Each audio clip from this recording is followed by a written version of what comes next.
La parole était à Alphonse Ndongo qui faisait son commentaire à propos du forum Forbes Afrique. Alors, Alphonse Ndongo, vous avez une fois de plus la parole. Oui, je disais donc tantôt concernant Sarkozy, pour répondre à mon frère Élie, j'ai dit peut-être que on a calculé diplomatiquement en se disant que si Sarkozy vient à Brazzaville, c'est peut-être aussi pourquoi pas la meilleure réplique à Hollande qui n'a pas préféré venir nous voir, sachant très bien que Brazzaville aujourd'hui c'est quand même l'un des hubs financiers dans la zone CFA.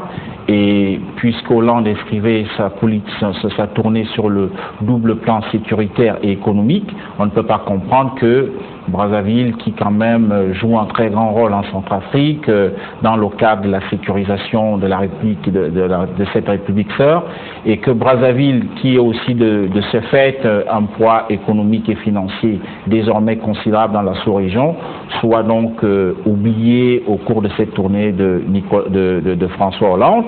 Peut-être que du côté de Brazzaville, on s'est dit, on fait venir Nicolas Sarkozy, comme ça, du côté de la gauche française où les gens ont toujours regardé Brazzaville avec méfiance, ça va peut-être leur donner de bonnes idées, mais c'est un couteau à double tranchant, parce que soit ça nous rapproche davantage de la gauche française qui est au pouvoir, soit évidemment, pourquoi pas, il y en a qui peuvent se cramponner ou alors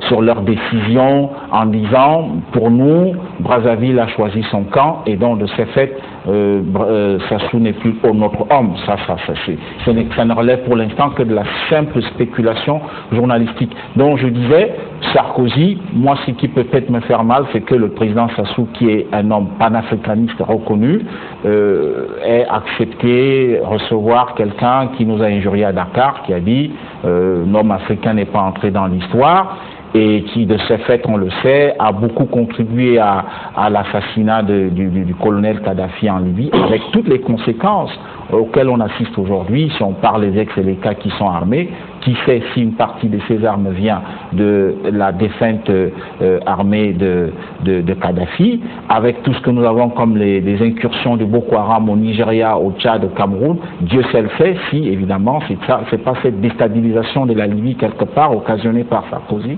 qui nous retombe sur la tête. Donc, j'estime, à mon humble avis, si j'étais de ceux qui décidaient, pour moi, Sarkozy ne serait pas le bienvenu. Quelqu'un qui a été aussi, qui a contribué à l'arrestation de Laurent Gbagbo, qui a humilié un chef d'État africain, on le sait très bien. Donc pour moi, c'est mon point de vue, mais qu'est-ce qu'il avait vraiment à donner comme intervention en ce qui concerne notre sous-bancarisation? Je ne crois pas que Sarkozy ait des leçons à nous donner. Pendant qu'il a été au pouvoir, il n'a pas montré de bonnes gages de quelqu'un qui veut que l'Afrique se développe. Plutôt, il a été celui qui lui-même, chaque fois qu'il descendait en Afrique, venait avec les dirigeants d'Arriva ou bien de Bolloré ou de Total pour s'arroger certains contrats. Donc pour moi, c'est comme ça qu'il faut peut-être lire l'arrivée de Sarkozy. Mais si j'étais parmi les décideurs, à mon humble avis, je pense que Sarkozy ne serait pas le bienvenu à ce forum de trop, forum Force Afrique, un forum qui se fait tous les ans sans qu'on ait fait un bilan de l'ancien thème qui a été à l'ordre du jour pour le Force précédent. Merci. Sur les statistiques, environ 90% des populations du continent ne sont pas bancarisées. Est-ce que l'avenue du Forum Force Afrique inciterait les populations africaines à s'intéresser aux services bancaires? Jimmy Blanchard. Moi, je crois qu'il faut craindre plutôt l'effet contraire de cette conférence qui, Dieu merci, n'a pas peut-être été suivi par tous les Africains. Vous savez que ça a développé des théories, oui, les spécialistes en parlaient, mais des théories qui peuvent susciter la peur. C'est ceux qui pouvaient plutôt aller vers les banques, parce qu'il y a eu des thèmes qui ont été développés, des sous-thèmes ou des conférences, des communications qui ont été données, mais qui pourront avoir l'effet contraire, c'est-à-dire susciter encore plus de méfiance du Congolais ou de l'Africain vis-à-vis de la banque. Je vais prendre un cas très simple.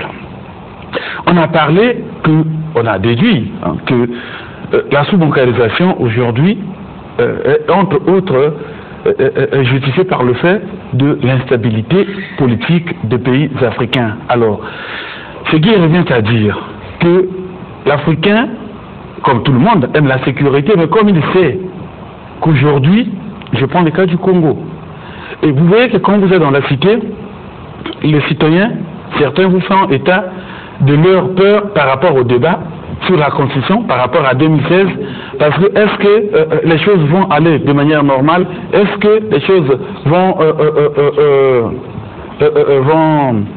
vous voulez maintenant donc le citoyen, sachant que demain c'est un peu incertain, alors il a peur d'aller garder son argent dans la banque, d'aller épargner. Comme chez nous, la banque c'est plus pour aller seulement prendre le salaire, aller l'utiliser, et peut-être la possibilité, vous voyez, quand quelqu'un te conseille d'aller, un frère qui te voit pour te demander d'aller ouvrir un compte, donc ouvre un compte comme ça, tu auras la possibilité de prendre l'argent quand tu n'en as pas. Et quand tu prends cet argent, c'est pourquoi? Moi j'ai suivi Sarkozy qui a dit que la banque doit, un banquier travailler dans le long terme. Mais chez nous, quand on prend l'argent en banque, c'est pas dans la plupart des cas, c'est pas dans le long terme, hein, c'est pour aller manger, c'est pour aller boire. Alors, donc, je crois que ça pourra plus susciter un effet contraire, susciter la peur chez certains qui pourraient avoir déjà la prétention d'aller dans le monde. Mais moi, quand cela ne tient, qui revient un peu sur ce que Alphonse a dit, le problème de Forbes Afrique, et la 3e édition notamment, c'est que il fallait quand même qu'on ait eu à faire le point de ce qui s'était passé à l'édition de l'année passée.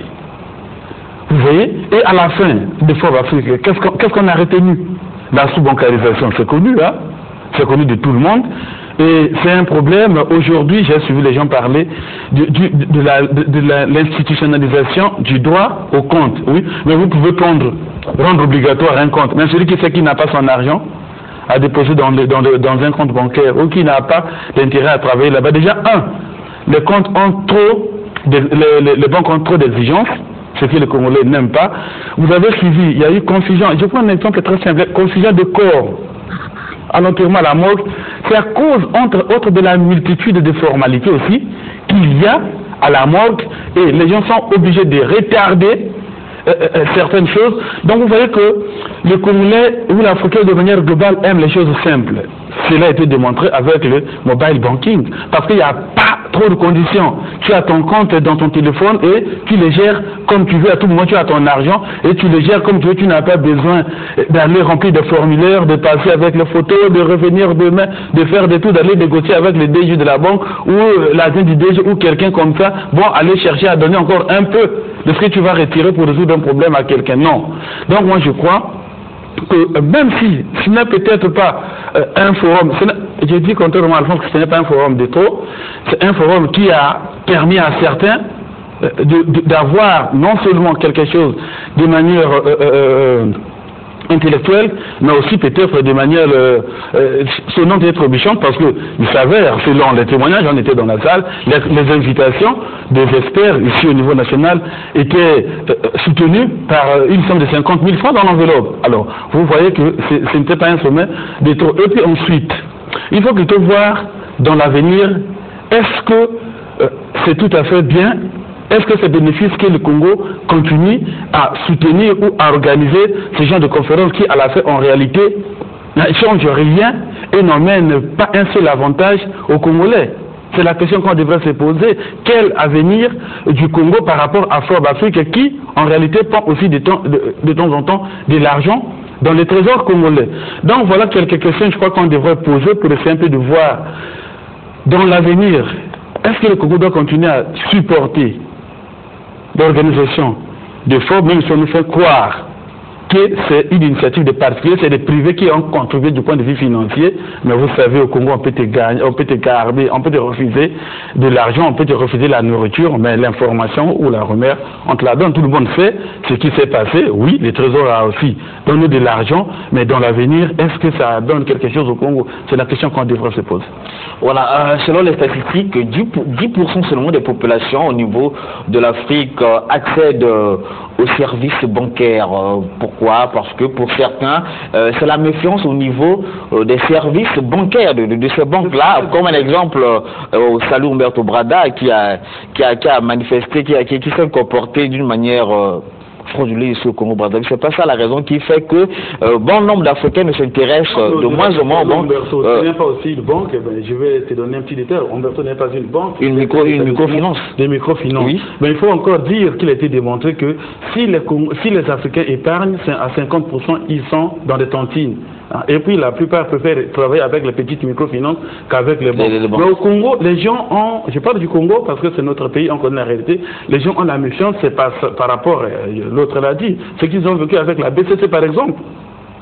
Vous voyez, avec la BCC, aujourd'hui on sait qu'il y a des gens qui jusqu'à aujourd'hui n'arrivent pas à entrer en possession de l'argent qu'ils avaient pourtant épargné. Et la BCC c'était l'État. Alors qui peut épargner pour perdre? Alors, Elie Smith, vous avez un ajout? Oui, bon, l'ajout que je vous ai ajouté, c'est que le Salou Umberto que vous voulez peut-être accuser, qui cause que les banquiers, les Congolais ne s'intéressent pas à la banque ou à la microfinance, la même chose, mais qui avait autorisé Salou Umberto de venir ici?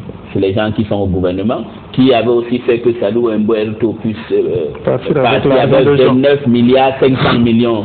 C'est les mêmes gens qui sont au gouvernement. Moi, je crois que sur votre truc qu'on appelle le Forbes Afrique, je maintiens ma position, ça ne sert à rien, parce que la sous-bancarisation, tout le monde connaît le pourquoi, et ça ne marche pas.